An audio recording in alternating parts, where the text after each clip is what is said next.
Mahkam bo'lasiz, keldi yuqoriga, keldi. Hozir she'rlardan bittasini aytib beraman, akamiz aytayapti. Muhammad ummatin alqab doimo haqqiga duolar qilguvchi edi.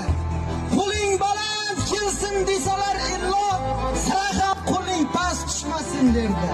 Rasulga ul xitob qildi bir safar, garchi men Tangrining otgan toshiman, doimo sen menga tilaysan zafar, bilmadim qanday bir lashkar boshiman. Rasul javob qildi, tingla ey ummat, yoqqan chirog'ingga duo qo'lingdir.